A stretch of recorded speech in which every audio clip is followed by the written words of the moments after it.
Então vamos em Êxodo, capítulo 12.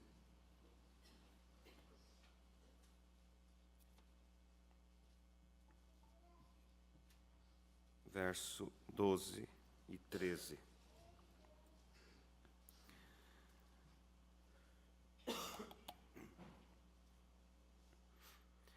E eu passarei pela terra do Egito esta noite, e ferirei todo o primogênito da terra do Egito, desde os homens até os animais. E sobre todos os deuses do Egito farei juízos. Eu sou o Senhor. E aquele sangue vos será por sinal. Nas casas em que estiverdes vendo eu sangue, passarei por cima de vós. E não haverá entre vós praga de mortandade quando eu ferir a terra do Egito. Amém? Podeis assentar, irmãos? Eu desejo falar nesta manhã com os irmãos sobre o tema a mensagem do entardecer. E tomamos como base Êxodo 12, quando nós sabemos que Deus requereu um sinal para que a morte não alcançasse aos judeus, aos hebreus. E ele mandou que eles matassem o cordeiro e tomasse do sangue daquele animalzinho e passasse no umbral da porta. E disse Deus: na casa em que houver sangue, eu passarei, e a morte não entrará ali. Então, tudo que aquele judeu precisava fazer era, primeiro, crer que aquilo que Deus falou era a palavra de Deus e que Deus iria cumprir com a sua promessa. Em seguida, vinha as obras que provavam que ele creu, que era sacrificar o cordeiro e tomar do sangue, então, e passar no umbral. A partir dali, era só descansar. Descansar debaixo da promessa que não haveria nenhum perigo, nenhum mal que alcançaria aquela casa. Mesmo se a casa do vizinho, que fosse de meia parede, como falamos, se a morte estivesse ali, os gritos, o terror estivesse ali, não havia perigo de entrar na casa ao lado, porque estava debaixo do sinal que Deus requereu. Amém? E tudo aquilo era uma sombra para nós. Nós sabemos que nós estamos prestes ao juízo cair sobre essa terra. Juízo que nunca houve igual. A Bíblia diz que as pessoas correrão e pedirão pela morte, e a morte fugirá deles. Mas haverá um povo que será protegido e privado de todo esse sofrimento, será tirado da terra antes que isso aconteça, e é um povo que também está debaixo de um sinal que Deus requereu. E hoje há muitos sinais que são aplicados, que há afirmações de que é o sinal que Deus requer. Seja o falar em línguas, seja o pertencer a uma denominação ou a outra. E muitas pessoas estão agarradas a esses sinais. Mas nós sabemos que Deus requereu um só sinal. E esse é o batismo do Espírito Santo, que é a própria vida de Deus. E eu quero falar um pouquinho nesta manhã sobre isso, mostrando o que é realmente esse sinal em nós. E qual o caminho que Deus determinou para que nós pudéssemos chegar a esse sinal. Existe um caminho, existe uma forma. Não há como vir por outros caminhos. E quando nós olhamos, irmãos, na história da igreja, as eras da igreja, você vai ver que em cada tempo, em cada era, em cada espaço desse, houve um mensageiro e houve uma mensagem para aquela determinada era. E hoje nós estamos na última era. E o tema é: qual é a mensagem do tempo do entardecer? Porque os irmãos da primeira era, eles deviam saber que mensagem lhes era pregada. Assim os da segunda e assim por diante. Os irmãos da era de Lutero, eles tinham que saber qual era a mensagem.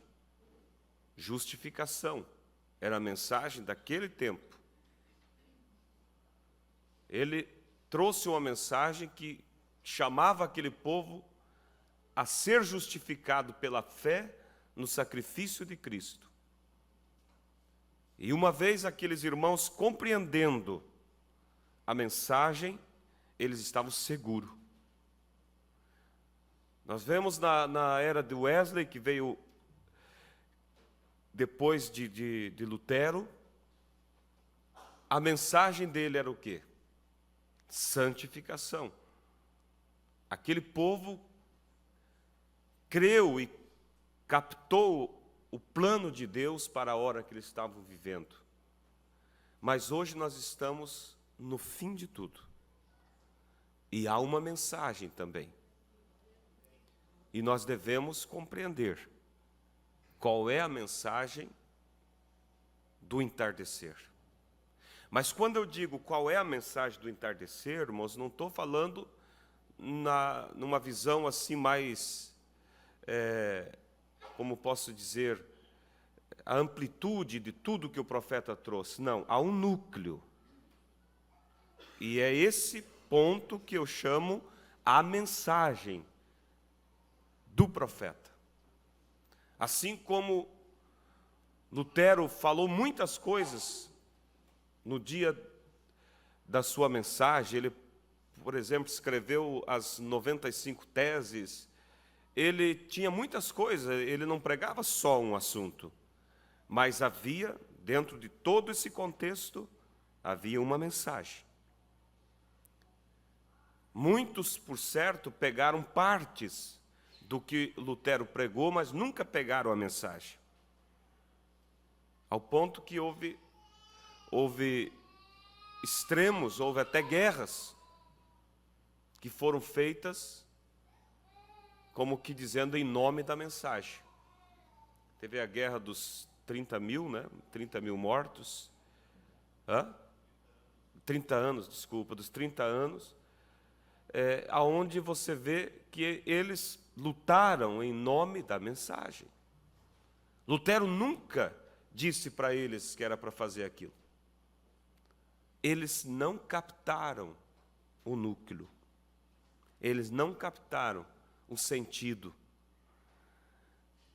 E aí há o risco de muitas pessoas dizer: eu estou na mensagem, eu creio na mensagem, e não ter captado o que realmente é a mensagem. E aí se faz guerra também. Não fisicamente como eles fizeram, mas se fazem guerras de doutrinas, de acusações e de tantas coisas, né?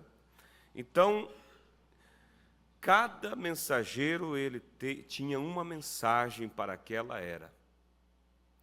E era necessário que aquelas pessoas tivessem a linha do Espírito Santo, fossem liderados por Deus para compreender.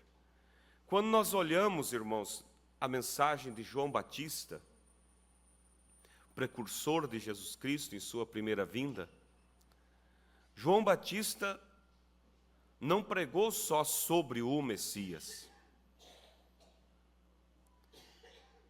Pode ver que ele pregava arrependimento, chamava as pessoas a se arrepender, ele batizava no Rio Jordão, ele fazia... Vinham pessoas de todas as partes da nação para estar ali, ouvir a mensagem. Nunca alguém tinha uma mensagem que atraía tantas pessoas como João. Agora, quando chegou o momento daquelas pessoas viverem a mensagem pregada por João, se podia contar com os dedos da mão aqueles que realmente captaram a mensagem. Quando ele estava ali em João capítulo 1, com os seus discípulos, e Jesus estava passando, e a Bíblia diz que João apontou o dedo e diz: eis aí o Cordeiro de Deus que tira o pecado do mundo. Quando ele falou isso, a Bíblia diz: e 2 dos seus discípulos se levantaram e seguiram a Jesus. Mas cadê o restante? Cadê aquelas multidões? Poucos compreenderam que a mensagem de João Batista era apresentar o Cordeiro. No contexto de tudo, havia um foco: o Messias. Amém? Agora você vai ver que no desenrolar da mensagem de cada um desses, seja de Paulo, Irineu, Martim, Columba, qualquer um desses mensageiros, no desenrolar da mensagem deles, do ministério deles, houve muitas fases que acompanharam, que fizeram parte da mensagem. E nós não desprezamos, e nem os irmãos do tempo deles não desprezaram nenhuma daquelas fases. Tudo era importante, tudo fazia parte daquela mensagem. Mas todas aquelas fases estavam impulsionando eles a uma fase, ou melhor, a um ponto principal. E você vai ver que esse povo caminhou em cada uma dessas fases. Mas o eleito estava compreendendo que cada fase daquela impulsionava ele para uma próxima. No início, eles não estavam tendo uma visão bem clara de onde Deus queria chegar. Mas, de repente, foi abrindo e eles compreenderam. Eu posso imaginar que antes mesmo de Jesus Cristo ser manifestado na sua primeira vinda, já alguns daqueles discípulos de João,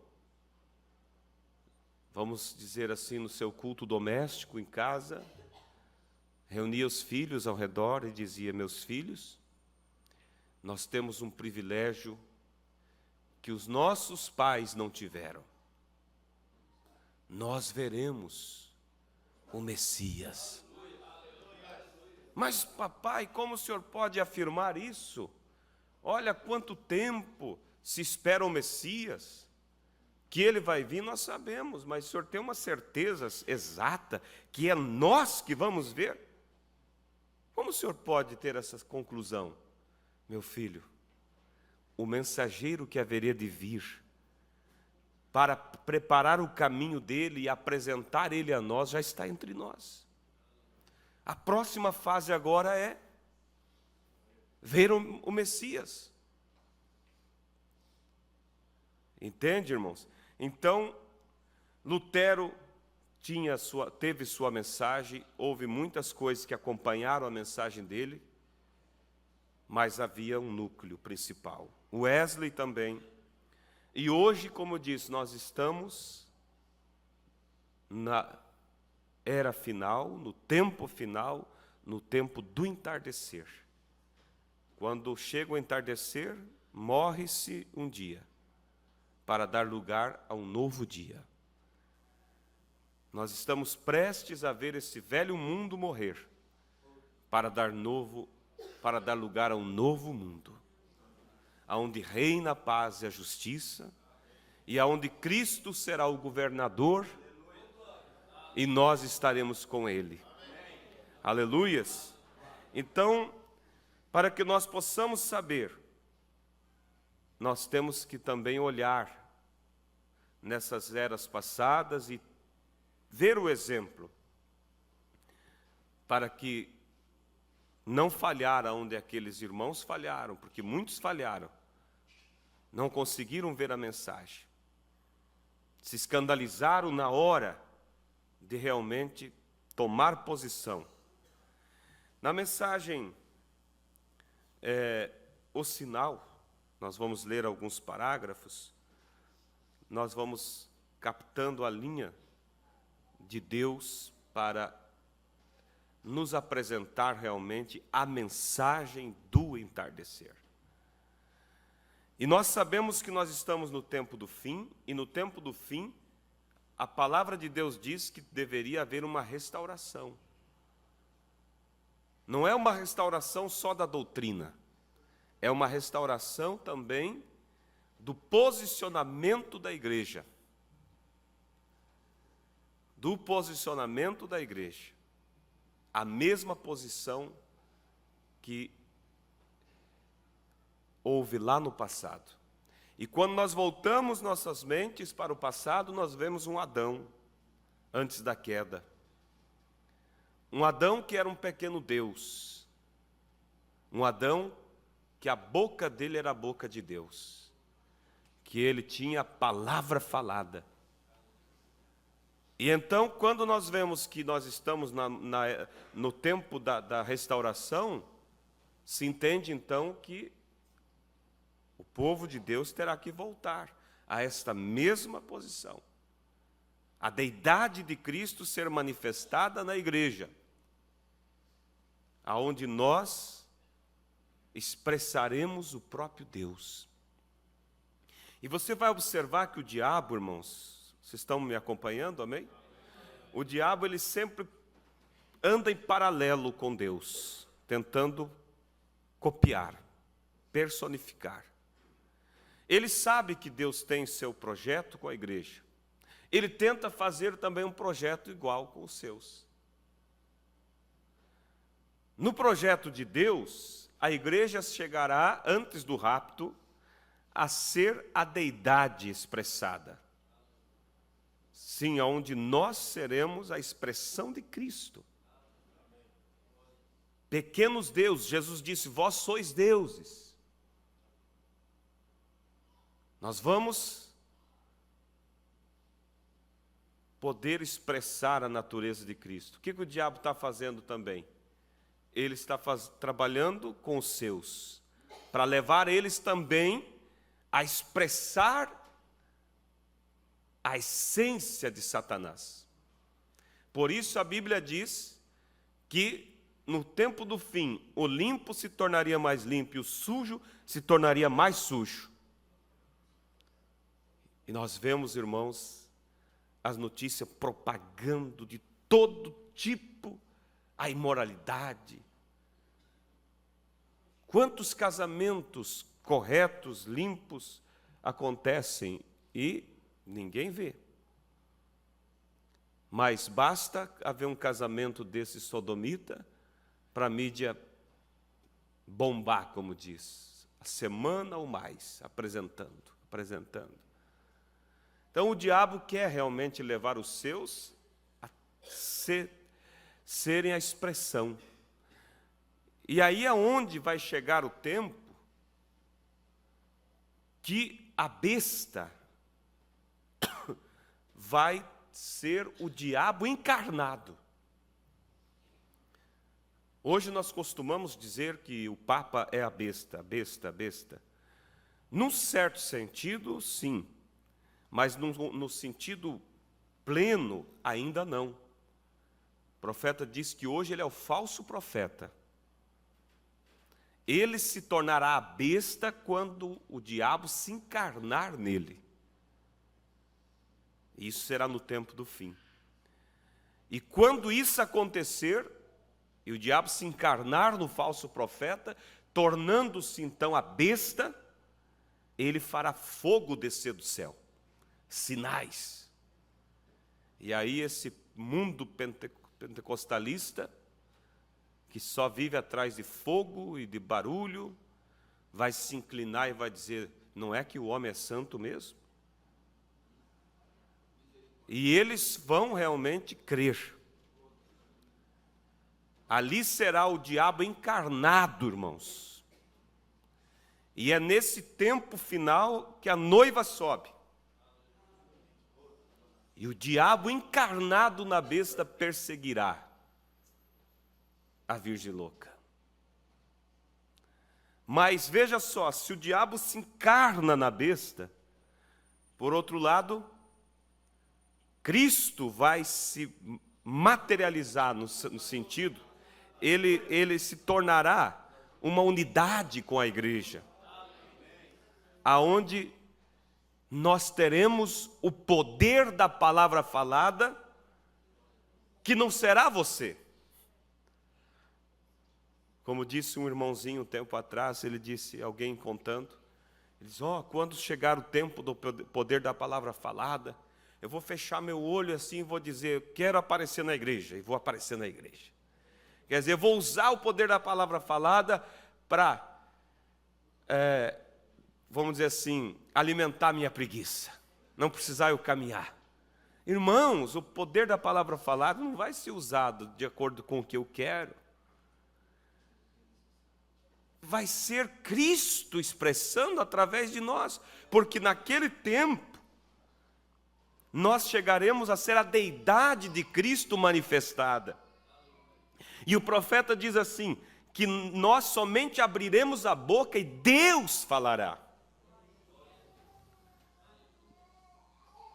Todas as 5 vezes que manifestou o poder da palavra falada, vocês vão ver que o profeta sempre diz, e eu estava ali, de repente, uma super unção me tomou, e eu falei.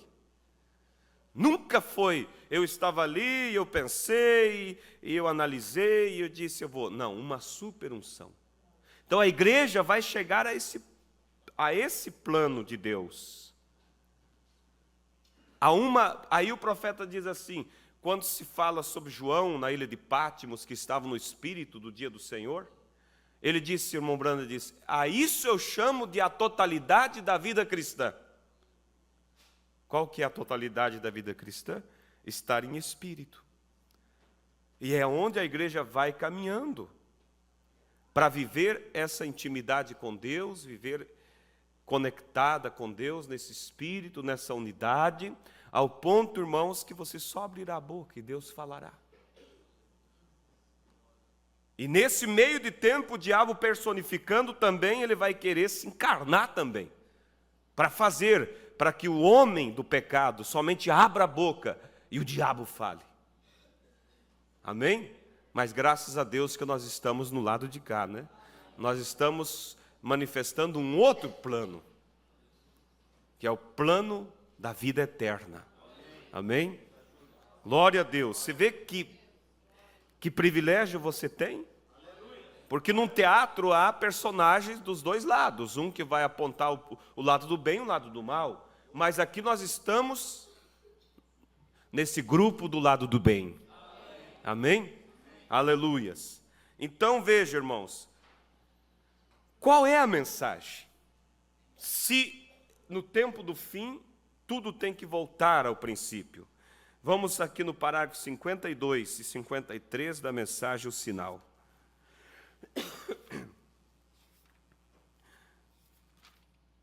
Ele diz assim, Deus havia dito que, no dia que comerdes dele, nesse dia morrereis. E tinha havido uma vida que foi tirada em substituição à vida do crente. Deus em misericórdia aceitou um substituto pela vida da pessoa corrompida. Quando seu filho havia se corrompido com o pecado de não crer na palavra, então Deus, que é rico em misericórdia, fez um substituto e isso consistia de algo ter de morrer em seu lugar, nada mais surtiria efeito. Então, no dia que eles comeram a vida, eles perderam ali o direito à vida eterna e aquela intimidade com Deus saiu do homem. Foi por isso que as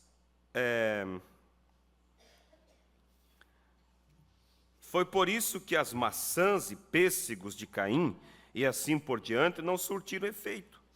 Tinha de ser uma vida que tinha sangue nela, e a vida houvesse saído do sacrifício. E agora o sangue era um sinal de que o mandato de Deus havia sido cumprido. Agora, o que Deus requeria? A vida. E o sangue mostrava que tinha havido uma vida que foi tirada. Então o sangue era o sinal que a vida havia sido oferecida, que algo havia morrido. O requisito de Deus, que uma vida tinha sido oferecida, e o sangue tinha sido vertido. E o sangue representava o sinal de que a vida havia se ido. A vida do animal do qual Deus havia falado devia ser tirada. Era o sangue que representava o sinal. Amém? Então veja que ali, aquele animal perdeu sua vida.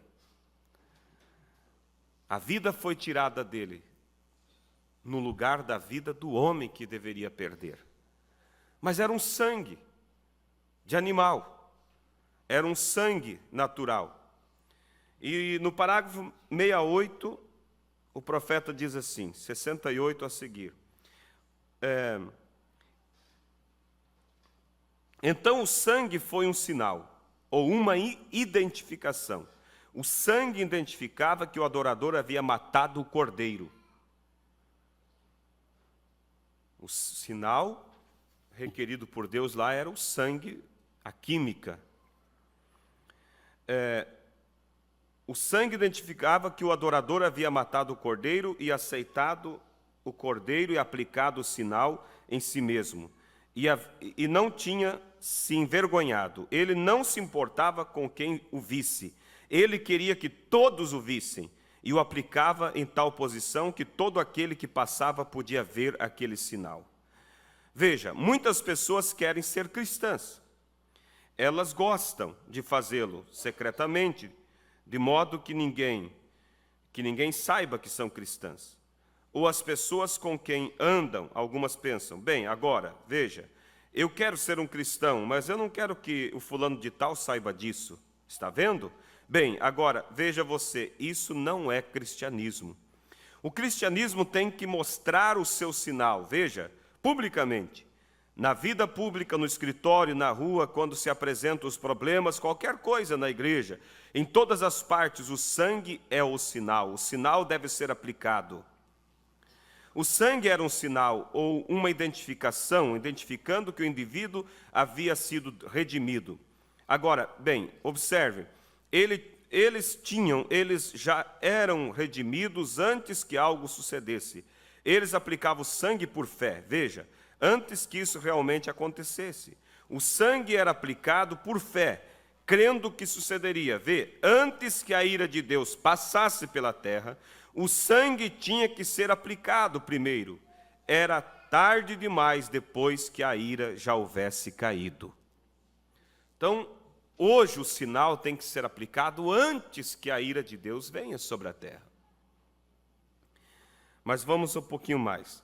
Agora, temos uma lição aí, que poderíamos realmente, talvez, trazê-la ao seu pensamento um momento. Veja, antes que aconteça, porque virá o tempo quando você não poderá aplicar o sangue. O cordeiro era morto no entardecer. Depois de haver sido guardado por 14 dias, então o cordeiro era morto e o sangue era aplicado no entardecer. Você entendeu? O sinal não chegava a ter existência até o entardecer. Vocês veem os tipos aqui? Deus não requereu o sinal na era de Lutero. Deus não requereu o sinal na era de Wesley. Mas Deus está requerendo o sinal agora, no tempo do entardecer. Porque é no tempo do entardecer que a ira de Deus vai cair. E só escapará da ira de Deus aqueles que têm o sinal, o Espírito Santo. Amém? Este é o entardecer da era que estamos vivendo. Este é o entardecer para a igreja, este é o entardecer para mim. Este é o entardecer para a minha mensagem. Estou morrendo, eu me vou. Estou saindo no entardecer do Evangelho. E passamos através de justificação e assim por diante. Porém, esta é a hora quando o sinal tem de ser aplicado. No domingo passado, lhes anunciei que tinha algo para falar-lhes. E é isto. É a hora quando simplesmente não se pode brincar com isto.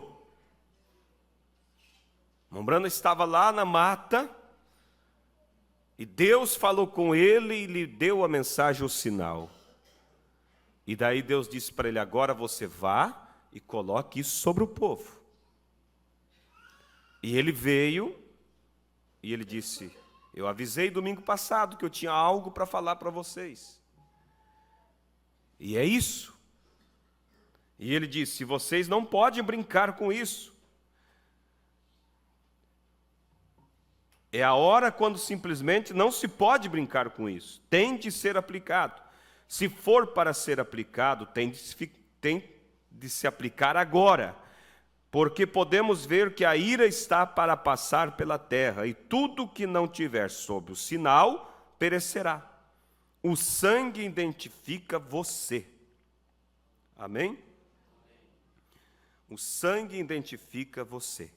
Então, também na mensagem, mesma mensagem, no 83, o profeta fala sobre a mensagem do Wesley. Qual foi? 83 da mensagem, o sinal. Ele diz assim: porque todos nós nascemos pelo sexo e, portanto, a vida que está nisso é do mundo. E essa vida não permanecerá. É uma coisa já julgada e condenada. Não se pode recomendá-la. Não há maneira de remendá-la. Ou melhor, não se pode remendá-la. Não há maneira de remendá-la. Não há maneira de poli-la. Não há maneira de melhorá-la. Tem de morrer. Esse é o único requisito que há. Tem de morrer. E o substituto, a vida de Cristo, tem de entrar em você, que é o Espírito Santo, o sinal de Deus, que você aceitou, o sangue de seu Filho Jesus Cristo. Logo nos dias de Wesley, nos dias de Lutero, ensinou-se a crer, nos dias de Wesley, a química do sangue. Porém, este é o último dia, quando o sinal é requerido, e isso junto forma a unidade completa para o arrebatamento. Então Wesley pregou sobre o sangue em si. Santificação pelo sangue. Mas agora nós estamos falando sobre a vida que estava no sangue. Vindo para morar dentro de nós. Amém? Esse é o sinal. É o próprio Cristo vindo sobre nós.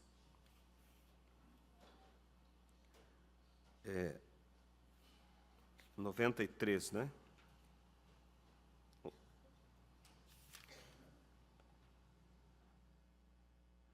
Foi o Cordeiro no decorrer de tudo. Foi o Cordeiro no tempo de Lutero. Foi o Cordeiro no tempo de Wesley. Porém, agora é o tempo do sinal, que cada casa tem de estar coberta pelo sinal. Cada casa de Deus deve estar coberta pelo sinal. Todos os que estão dentro têm de estar cobertos pelo sinal. E a casa de Deus é o corpo de Jesus Cristo. E por meio de um Espírito somos todos batizados neste sinal. E nós tornamos parte dele, porque Deus disse: vendo eu este sinal exposto, passarei por cima de vós. Que hora estamos vivendo agora? Se entendeu? Agora é o tempo de aplicar o sinal, não é mais o sangue, a química, mas é a vida que estava naquela química, em nós, dentro de nós. Aquele sangue de Cristo, o sangue dele está no propiciatório, fazendo intercessão. Lutero pregou isso. Wesley creu também. Mas hoje nós cremos que o sangue continua lá, fazendo intercessão, mas que a vida daquele sangue, ela vem sobre aqueles que recebem essa intercessão, se tornando o sinal. Amém? Vocês estão entendendo? É a vida, irmãos, voltando para dentro do grão. Porque a semente, irmãos, ela caiu lá em Nicéia. Ela brotou com Lutero. Ela soltou o pendão. Quantos aqui já plantaram milho? Vamos usar então esse exemplo. Mas todos conhecem milho, né? Você planta ele, a sementezinha ela incha e apodrece. Morreu? Não. Deu lugar a uma nova vida. É assim, quando o velho homem incha e apodrece, dá lugar a um novo homem. E aí então solta o broto. A mensagem de Lutero foi isso, irmão. A semente brotando. O agricultor vai lá na roça e vê, pela manhã assim, aquelas folhinhas ainda pequenininhas, com um orvalho sobre ela, né? E o sol batendo ali, brilhando, ele diz, ó, como o meu milho está bonito. Mas ele não vai colher folhinhas. Mas tem uma coisa, ele sabe que a vida que estava naquele grão está ali. Deus não podia arrebatar a igreja nos dias de Lutero. Mas Deus olhava e dizia, minha igreja está bonita. A vida ainda não estava na totalidade, mas estava em processo de chegar a se tornar a mesma semente. Aqueles que morreram, vivendo aquela mensagem, foram salvos, porque não eram ainda o grão, mas tinham a vida do grão ali, e era uma fase do grão, estão entendendo? Depois veio a mensagem do Wesley, mais palavra sendo restaurada, já era aquele pé de milho já grande com o pendão. O pendão, irmão, é algo que já está próximo do grão, mas não é o grão ainda. A vida que saiu através daquelas pequenas folhas, passou pelo caule, passou por todo aquele tronco do pé de milho e está ali no pendão. A próxima fase, depois de Wesley, veio os pentecostais. Com os dons, já é o que? A próxima fase depois do pendão é a casca que começa a se formar, a espiga. Mas se você abrir a espiga, você não vai encontrar nada, você vai encontrar um sabugo lá dentro. Se abrisse, olhasse a mensagem pentecostal, não havia grão ainda, irmãos. Mas a vida do grão estava ali. Mas depois, a próxima fase é o grão que se forma dentro da espiga. E quando o grão se forma dentro da espiga, irmãos, o que acontece com todo aquele pé bonito de milho? Ele morre. Porque a vida passou por tudo aquilo e foi e concentrou-se no grão. Por que hoje o sistema está podre e morto? Irmãos, é a maior vergonha hoje, os chamados evangélicos. Denominação que até pouco tempo tinha doutrina, tinha vida realmente. Você vê hoje, irmão, não tem mais nada. Por quê? Porque a vida agora está no grão. Ah, mas então eles não têm culpa. Tem, porque Deus convidou eles para seguir o processo. Eles não quiseram seguir. Quando a mensagem entrou no Brasil e começou a ser difundida pelo rádio, as denominações viviam brigando, mas ali se uniram para combater a mensagem.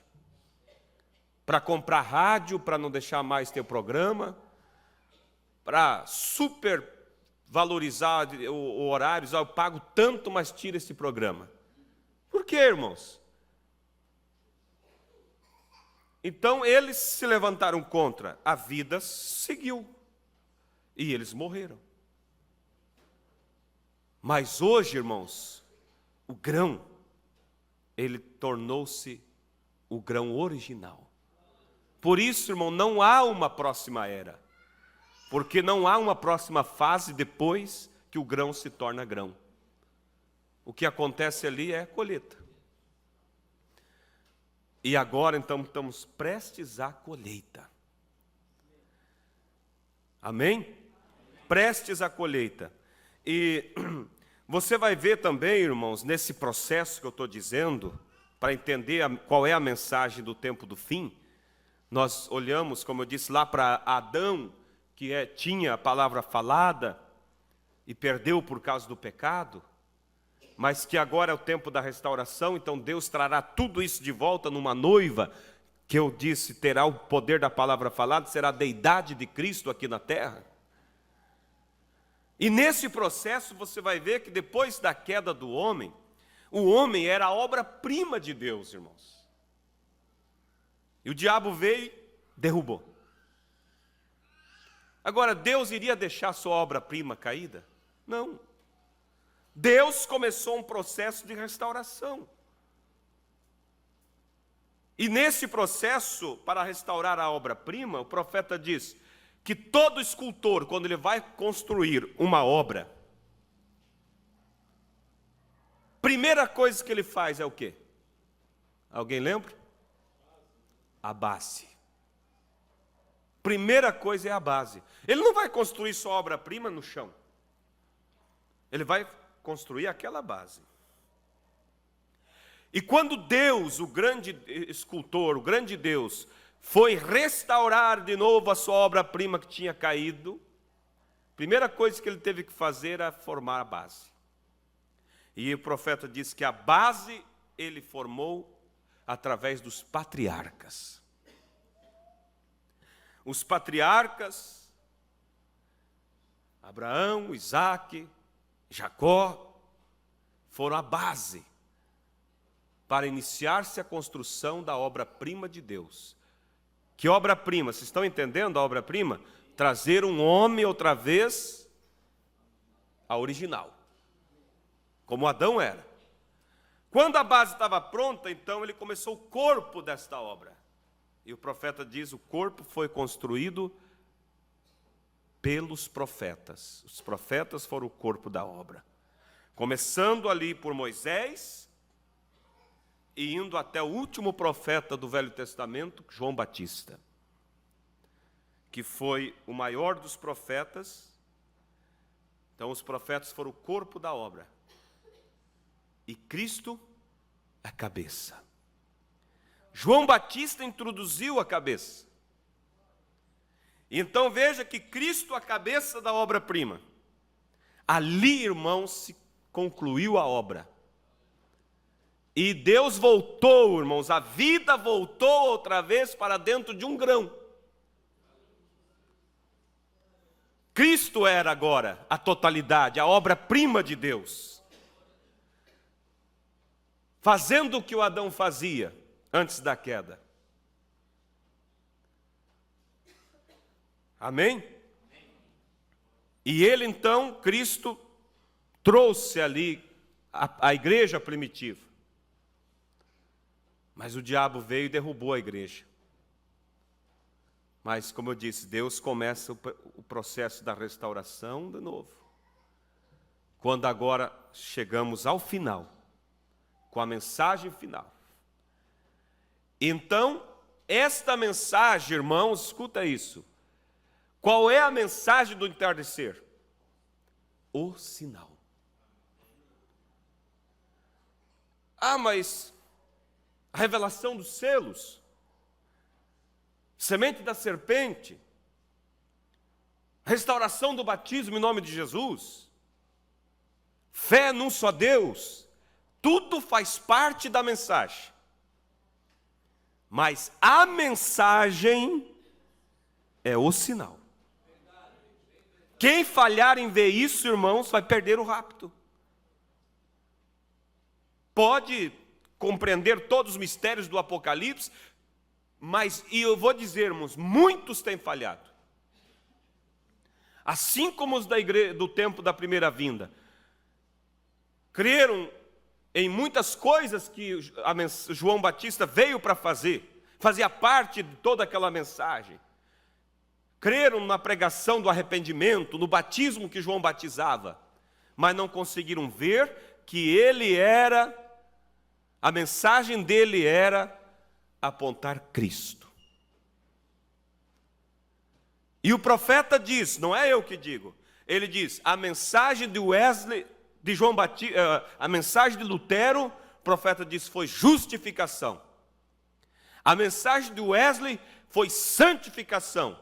E o profeta diz, a minha mensagem é o sinal. Então, a mensagem do tempo do entardecer é o sinal. Porque é a vida voltando para o grão. E quem falhar em ver isso, irmãos, vai perder o rapto. Muitos pegaram a mensagem de Lutero e fizeram guerra. A guerra, como falamos, dos 30 anos e tantas outras coisas que vocês vê na história. Saíram invadindo igreja, quebrando, botando fogo. Lutero nunca mandou fazer aquilo. E hoje muitos têm tomado a mensagem que Deus trouxe, e eles pegam partes dessa mensagem e saem fazendo guerra também. Outros não fazem guerra, mas somente ficam com parte da mensagem. Ah, que bom, eu estava enganado, era batizado na Trindade, hoje, graças a Deus, Deus enviou o mensageiro e eu conheci o batismo verdadeiro. E amém. E só fica ali. Vai perder o rapto também. Agora, quando nós cremos no objetivo principal da mensagem, é como eu disse, nós não excluímos o restante. Porque tudo faz parte da mensagem. O profeta, ele continuou pregando as mesmas coisas até o final. A não ser algumas coisas que ele pregou antes da revelação vir, e que quando a revelação veio, corrigiu. Aí ele também corrigiu, teve a humildade. Mas vamos aqui um pouquinho mais.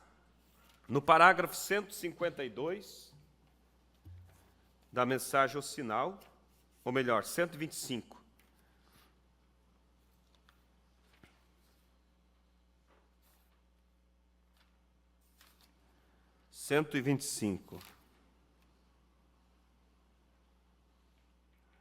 Lembre-se, se aquele sinal não fosse exposto, mesmo o pacto ficava anulado.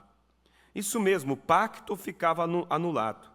Não havia pacto enquanto aquele sinal não estivesse lá. O sinal representava o pacto. Deus fez um pacto com ele, sim, Senhor. Porém, o sinal tinha que estar. Não era efetivo, o pacto não era, a menos que o sinal estivesse lá. Pode ter havido muitos judeus que disseram, olha isso aqui, irmãos, isso é perigoso. O profeta diz, o pacto não era efetivo enquanto o sinal não estava lá. Se ele matasse o cordeiro, botava o sangue na mão e dizia, agora, o pacto não estava efetivo ainda. Ah, eu creio no batismo, eu creio na mensagem. O pacto não está efetivo ainda. Você tem que ir e expor o sinal na sua vida. Aí, irmão, você está fora do juízo. Lembre-se, pode ter havido muitos judeus que disseram, vem aqui, não tenho eu sangue na minha porta. Porém, quero mostrar-lhe algo, eu sou um judeu circuncidado. Eu sou circuncidado. Isso não significava aquilo. Eu não tenho sangue lá, mas eu provo pelos documentos aqui, Sou da linhagem tal, assim, meu avô, meu bisavô, tal. Irmão, o anjo não ia parar para olhar documento. O anjo, ele vai olhar o sinal. Quando Cristo vier, irmãos, Deus não vai ver se você pertence a um grupo da mensagem. Ele vai ver se você tem o sinal. Só isso. Você pode dizer, eu sou batista, presbiteriano. Vamos dizer, eu sou da mensagem. Mas vendo eu o sinal. Você diz, eu sou crente, minha mãe foi membro dessa igreja, meu pai foi membro dessa igreja, eu sou membro ali desde menino. Isso não significa aquilo. Eu não minto, não roubo, não faço isto. Isso não significa aquilo. Quer dizer, você pode ser uma virgem então, mas louca, porque não buscou o sinal, não buscou o Espírito Santo.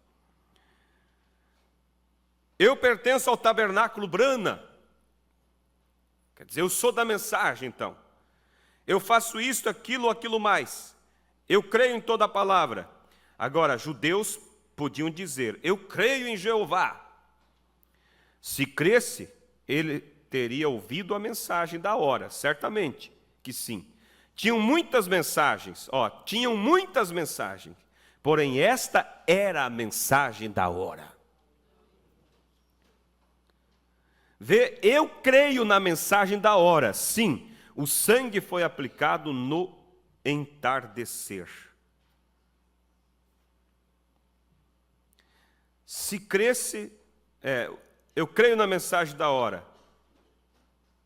Sim, o sangue foi aplicado no entardecer. Agora no parágrafo ainda 137, irmãos. Espero que os irmãos estejam acompanhando, amém?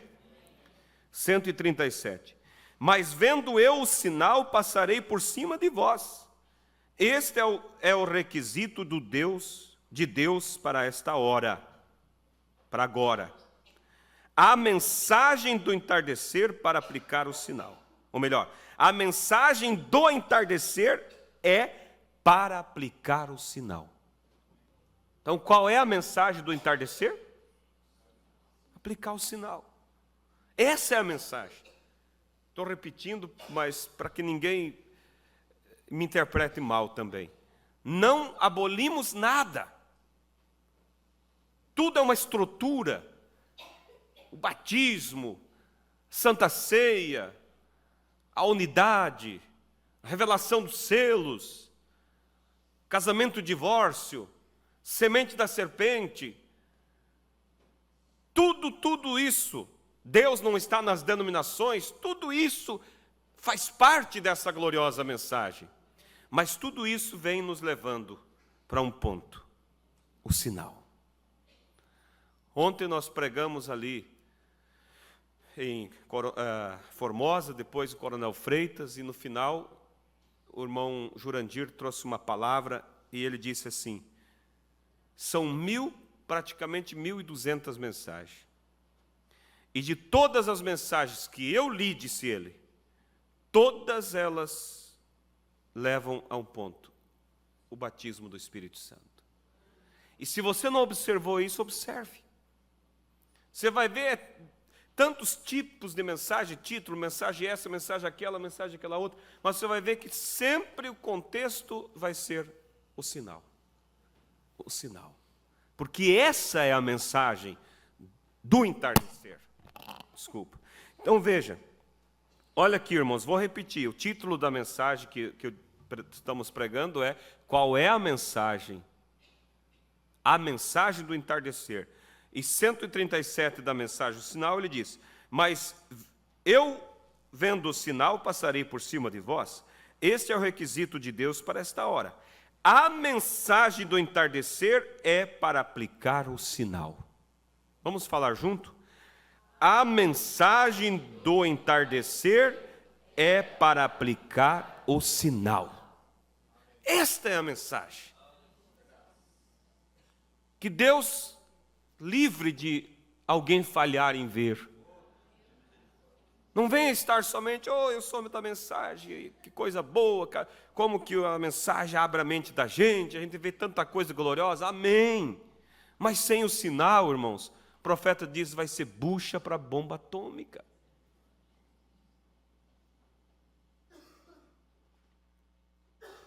(146) Moisés na rua ia para lá e para cá, dizendo, aqui está a mensagem do entardecer, sucederá ao fim de 14 dias que ajuntareis a congregação e matareis o cordeiro, toda a congregação de Israel o matará.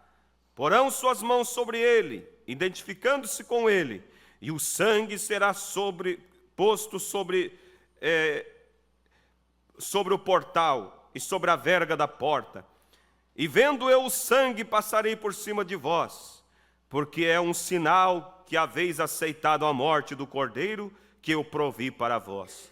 O sangue era o sinal. 162 agora. Mas quando chegou o entardecer, e estava já para sair de viagem, havia um requisito solene. Não importava o quanto fosse judeu, o quanto havia cuidado de suas colheitas, o quanto havia cuidado dos vizinhos, quanto havia feito, que bom membro fosse. Está vendo, irmão? Até vou repetir. Quando chegou o entardecer, chegou a hora de marchar. Não importava para aquele judeu o quão bom ele tinha sido, quanto fosse judeu, o quanto havia cuidado de suas colheitas, o quanto ele havia cuidado dos seus vizinhos, o quanto ele havia feito de bom como um bom membro, quanto dízimo havia pagado, todas essas coisas estavam bem, isso estava bem. Fosse ele bom homem, reconhecido entre sua gente como um bom homem, mas sem o sinal do sangue, ele pereceria.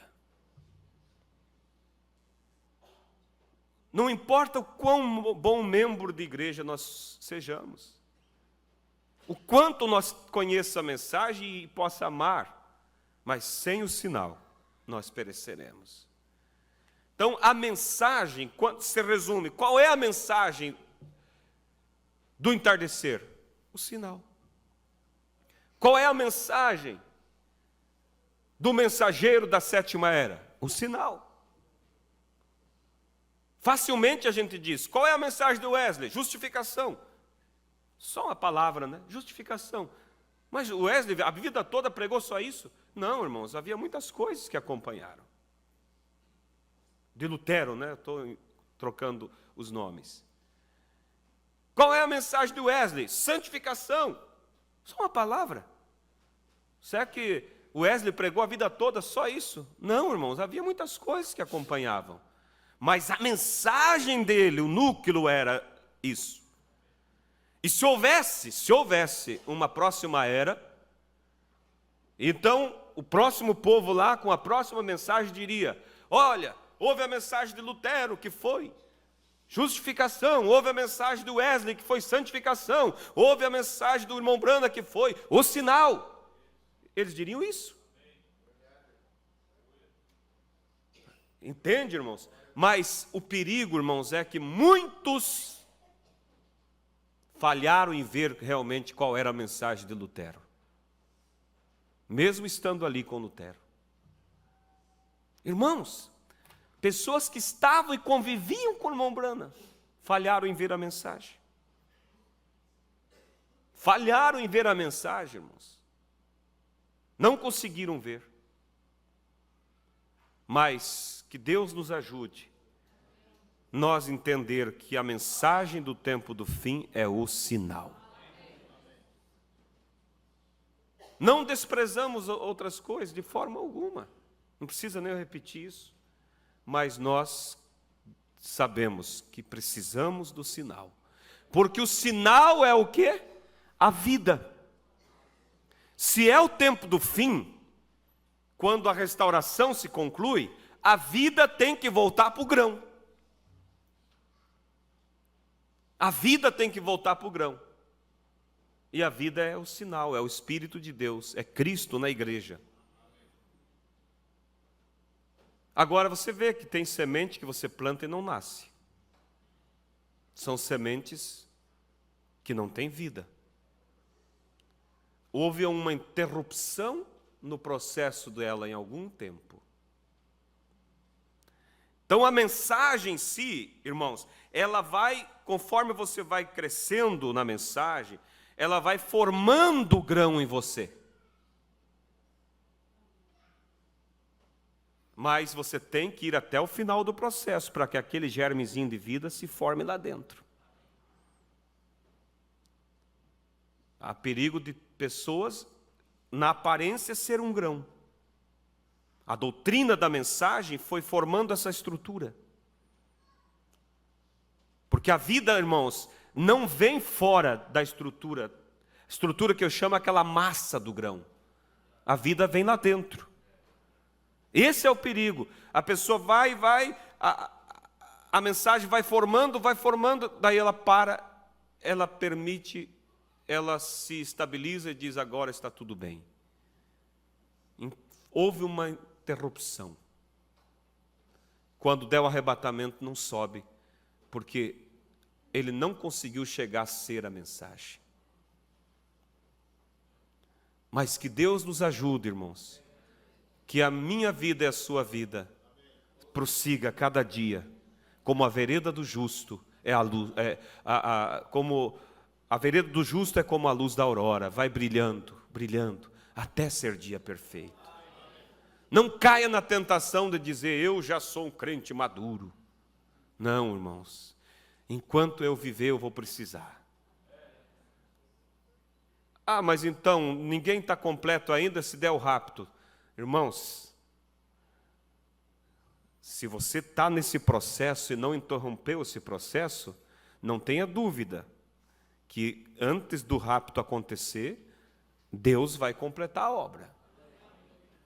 Mas o problema é para aqueles que interrompem o processo. Então, vamos, irmãos, prosseguir. Vamos pedir a cada dia: Deus, eu quero a tua vida dentro de mim. Eu sou um grão. Nós estamos na era do grão. Não é a era da palha. Os pentecostais são essa palha, irmãos, que será jogada no fogo.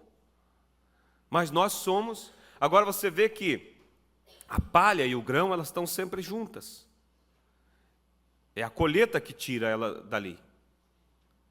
E esta era de Laodiceia, ela tem duas fases. Ela tem a fase da palha e a fase do grão.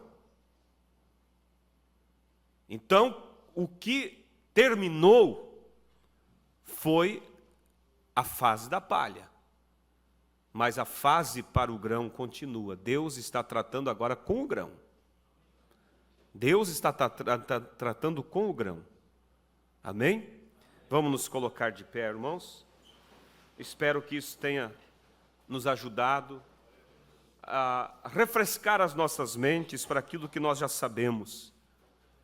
Amém?